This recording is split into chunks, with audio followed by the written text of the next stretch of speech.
기침하는 것 이런 것들을 이제 예를 들어서 얘기를 했습니다. 또 여러분들이 아이들한테 갖게 하고 싶은 생활 습관 뭐 이런 것에 대한 질문을 주시면 이에 대한 말씀도 제가 드리려고 합니다. 예.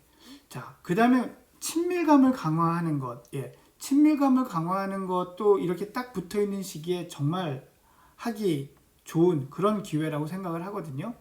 근데 친밀감을 강화하기를 한다고 할 때 제일 중요한 게 뭐냐면요. 이 친밀감은 아이 컨택을 하고 상호작용을 하는 그 과정, 그 시간만큼 늘어난다고 보시면 돼요. 집에 있지만 각자 다른 일을 하고 있는 동안이라든지 또는 아이는 막 TV만 보고 있고 엄마는 집안일만 하거나 또 엄마의 스마트폰만 보고 있으면 한 공간에 있어도 이거는 친밀감이 늘어나는 그런 행동이 그런 시간들이 아니겠죠. 그래서 이 친밀감을 누리는 거는 그런 상호작용을 하는 시간 동안만큼만 늘어난다라는 것도 꼭 생각을 좀 해 주셨으면 좋겠습니다. 친밀감을 키우기 위한 활동으로 기본적으로 좋은 거는 어떤 활동을 할지 아이한테 물어보는 겁니다. 뭘 하고 싶니? 예. 그래서 그 활동을 아이가 하자는 대로 따라가 주시는 것. 이게 친밀감을 늘릴 수 있는 활동의 가장 큰 원칙이라고 할 수 있습니다. 그 다음에 부족한 부분을 점검하는 것. 이거는 이제 어린아이들도 그렇지만 주로 초등학생들, 초등학교 2학년, 3학년, 이런 친구들을 이제 생각하면서 좀 더 적합한 얘기일 수 있겠죠. 그래서 아이들이 읽기나 쓰기나 뭐 이런 것들 중에서 또는 그 어떤 교육 영역 중에서 아이가 좀 부족한 게 뭔가 이런 것들도 한번 생각해보고 이런 것들을 좀 잡는 시간을 가져야 되겠다.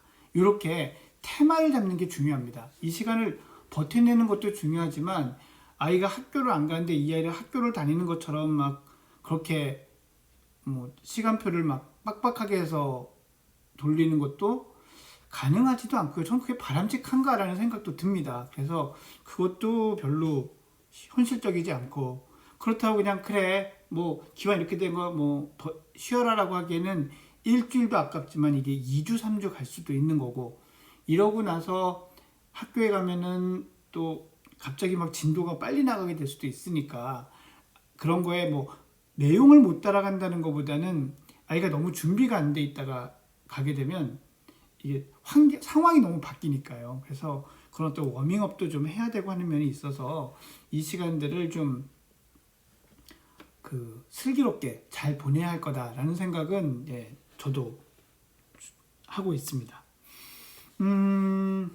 자 그러면 이제 그 테마를 그 말씀을 드리려고 한 거죠 사실. 그러니 여러 마리의 토끼를 쫓으려고 하는 것보다는 테마를 잡아서 한 마리 토끼만 많아도 한 두 마리까지만 토끼를 쫓도록 하는 것이 좋겠다라는 말씀을 꼭 드리고 싶습니다. 그러면 이제 좀 강론으로 들어가서요. 제일 먼저 생각해야 될 게 뭘까요? 목표를 뭐 이제 어떤 쪽으로든 정했다고 할 때 저는 이 목표가 실행될 수 있는 그 어떤 틀이 제공이 돼야 된다고 생각을 하고요. 그 틀이라는 건 결국 하루의 일과의 틀이라고 할 수 있겠죠. 그러니 하루 일과가 비교적 일정하고 규칙적으로 가게 되는 것이 저는 필요하다고 생각을 합니다. 보통 아이들이 이제 그 어린이집이나 유치원 보면은 대부분은 9시 반, 뭐 9시, 9시 반, 10시 이 정도에서 등원하고 뭐 이렇게 하는 것 같아요. 뭐 늦은 것은 10시인 것도 봤는데 보통 이제 9시죠. 그러면 우리 아이도 개원한 것처럼 9시에 일어나야 될까요? 여러분들은 어떻게 생각하세요? 저는 이렇게 생각합니다. 홈스쿨링이라는 거, 제가 이제 제목 부제도 어쩌다 홈스쿨링으로 잡았는데, 홈스쿨링의 좋은 점이 뭐냐면, 저는 아이들의 생체 리듬에 그래도 좀 맞출 수 있다라는 거라고 생각을 합니다. 뭐, 잠을 많이 자는, 길게 자는 사람이 있고, 또 짧게 자는 사람이 있고 아침에 잠이 많은 사람이 있고 초저녁에 잠이 많은 사람이 있죠. 뭐 새벽형 인간, 올빼미형 인간 뭐 이런 얘기를 하는데 이건 뭐 생물학적으로 좀 그렇게 얘기할 수 있어요. 생물학적으로 그렇게 얘기할 수 있는데 그런 리듬에 어느 정도 맞추는 거는 저는 괜찮다고 생각을 하거든요. 그러니 네가 다음 주부터 그렇게 가야 되니까 지금부터 휴원이지만 그때 일어나. 이것까지는 저는 좀 지나치다라고 생각을 해요. 예.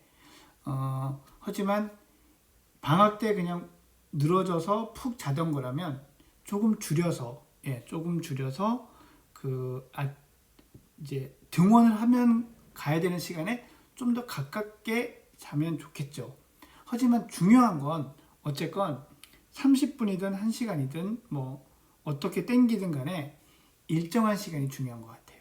그래서 우리가 앞으로 등원을 하고 다시 학교, 어린이집, 유치원 가게 될 때까지는 우리 이 시간에 일어나자 라고 하는 것, 이 규칙을 정하는 것이 필요하다라고 생각합니다. 여기 정지현 님이시죠. 아이가 제일 일찍 일어나요 라고 하셨습니다. 좋을 때죠. 예, 아이가 제일 일찍 일어난다는 건 정말 이 아이가 아기라는 뜻입니다. 무슨 얘기냐면 그 사춘기 가면은요. 사춘기가 되면 아이가 잠이 한 2시간 좀 뒤로 밀려요. 그래서 새나라의 어린이처럼 일찍 자던 애가 뭐 2시간 늦게 자고 이렇게 일찍 일어나던 아이가 2시간이 더 늦어지니까 학교 가는 시간 겨우 맞추게 되고 그렇거든요. 그러니 이제 이게 사춘기가 되면서 생기는 변화인데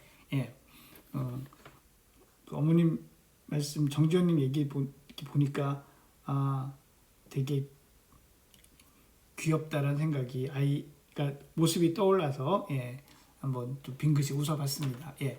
자,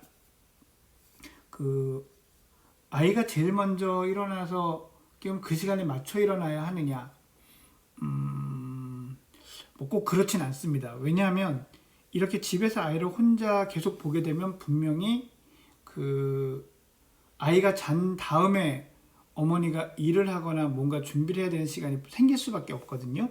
그렇기 때문에 어머니가 일어나셔야 되는 시간 그때 맞추는 것 이것도 필요합니다. 하지만 또 어머님도 너무 이렇게 늘어지게 자고 싶을 때까지 자는 것 이런 것은 좀 안 하시겠지만 피하시라고 말씀을 드리고 싶습니다. 왜냐하면 이게 또 아이가 시간이 있을 때 어떻게 하는구나라는 걸 배우는 되게 중요한 모습이기도 하거든요. 이 아이에 대한 교육의 최고 중요한 건 모델링이잖아요. 그러니 이 모델링을 잘 할 수 있도록 하는 것 이런 측면에서는 어머니가 몇 시가 됐든 규칙적으로 일어난다. 알람을 맞춰놓고 스스로 일어난다.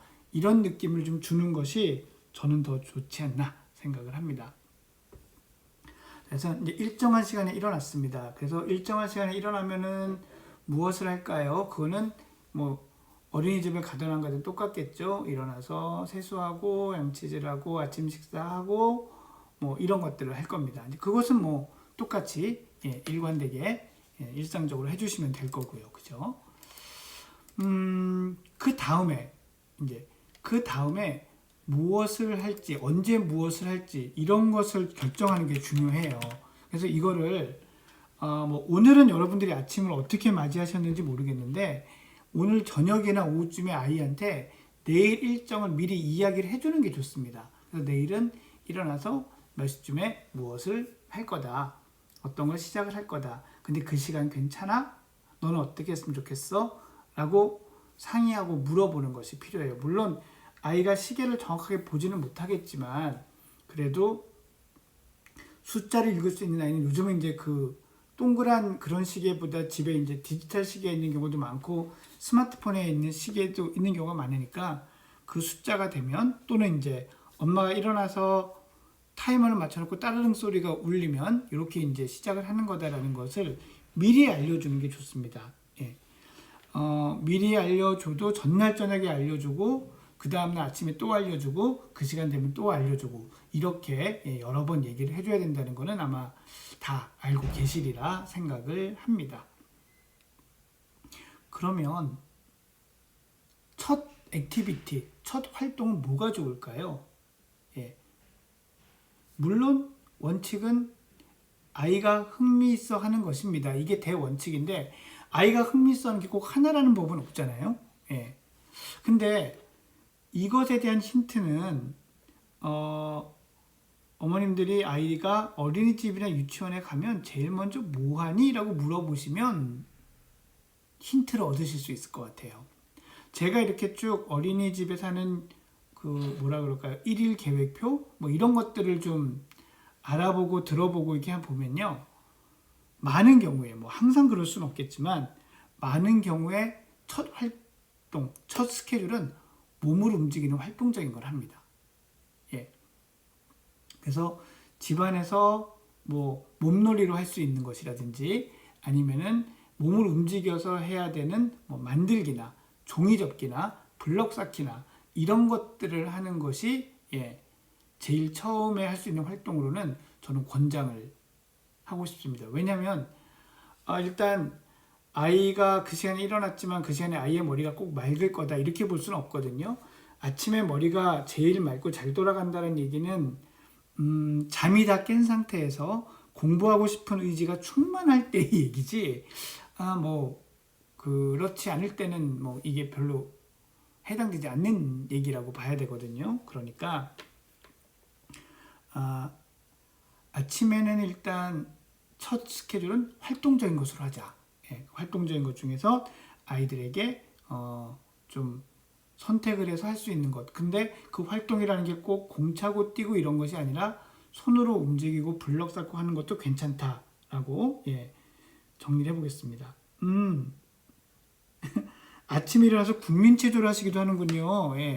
이것도 너무 좋죠.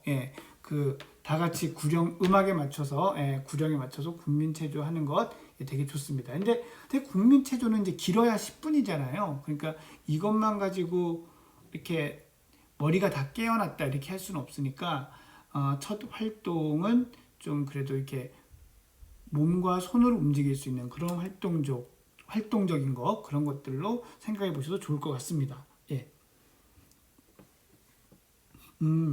아이가 그 국민체조를 되게 재밌어 한다고 댓글을 이렇게 계속 이어서 달아주셨어요. 좋죠. 아이가 재밌어 한다면 더할 나위 없이 좋습니다. 이제 이런 것들을 하게 되면 이것들이 이제 친밀감을 키우는 그런 활동도 되는 거죠. 두뇌를 깨운 다음에 그 다음에 이제 할 만한 게 언어적 활동이 되겠죠. 뭐 책을 읽는다든지 또는 책을 엄마가 읽어주는 걸 듣는다든지 아니면 여러 가지 언어적 활동을 한다든지 그 다음 과정에 들어오는 게 될 겁니다. 제가 보니까요. 그런 한 가지 활동을 어린이집에서도 한 30분 이상은 잘 안 하더라고요. 그래서 오전에 한 2가지 정도의 활동을 하고는 또 정리하고 그냥 자유롭게 놀다 점심 먹습니다. 그러니까 이 활동을 하는 거를 뭐 그러면 학교 수업처럼 1시간을 해야 되거나 이런 거 아니니까 너무 부담 갖지 않으시고 하셨으면 좋겠습니다. 그래서 그렇게 하는데 이제 어린이집에서는 항상 이제 이 유아 교육에서는 피드백이 중요하거든요. 그러니까 논 다음에 그냥 자 놀았다 끝 이게 아니라 놀아서 어땠어요? 뭐가 좋았어요? 아니면 뭘 하고 싶은데 뭐 이런 것들도 좀 이렇게 묻거든요. 뭐 어린이집에서는 애들이 많으니까 한 명 한 명 물어보기도 할 거고 또 몇 명만 대답하기도 하겠죠. 하지만 아이는 이제 한 명 아니면 2명이니까 우리가 같이 노는 우리 아이는 이 아이들이 같이 놀고 그 다음에 기분이 어땠는지 뭐가 제일 재밌었는지 혹시 뭐 내일 한다면 뭘 하고 싶은 거 없는지 이런 것들을 한번 대화를 나눠주시기 바랍니다. 이러다 보면은 이따가 오후 시간에 뭐 같이 그 다음날 할 걸 위해서 준비를 하는 시간이 있을 수도 있고 그죠? 그러니까 그렇게 피드백을 하는 시간을 가지고 그 다음으로 넘어가 주셨으면 좋겠습니다. 그리고 피드백을 하고 그 다음으로 넘어갈 때 쉬는 시간은 꼭 너무 많을 필요가 없어요. 그러면 또 이 주의가 분산되고 할 수 있으니까 그냥 그렇게 피드백 한 다음에 다음엔 이거 해볼까? 라고 아니면 다음엔 뭘 할까? 이렇게 하면서 조금 이제 정적인 또는 이 언어적인 사고를 많이 쓰는 활동 이런 쪽으로 넘어가 보시는 게 좋을 것 같습니다. 저는 특히 어린아이가 있는 집에서는, 유치원 다니는 어린아이나 그보다 더 어린아이가 있는 집에서는 그 뉴스를 계속 많이 보는 거는 좀 자제하시는 게 더 좋지 않겠나라고 생각을 합니다. 왜냐하면 첫째, 일단 아이들은 그 뉴스를 보면서 계속 이 뭔가 막 사람이 실려가고 뭐 사망했다는 얘기 나오고 그 심각한 얼굴로 이야기를 하잖아요. 그러니까 이런 일들이 계속 일어난다고 생각할 수 있거든요. 그래서 불안이 증폭될 가능성이 있기 때문에 뭐 오전 10시와 5시, 뭐 11시와 5시 이렇게 정례 브리핑 정도를 좀 주로 보시고, 나머지는 너무 아이가 이런 뉴스를 많이 접하지 않도록 하는 것이 더 좋다고 생각합니다. 한번 잘 설명할 필요는 있지만 또 이후에라도 아이의 질문에 같이 이렇게 인터넷 서핑을 통해서 정보를 가지고 이야기를 하는 건 좋지만, 계속 이 이야기가 온통 화제가 되고 관심이 되는 것, 이것은 좀 피하시는 게 좋지 않을까라고 저는 생각을 합니다.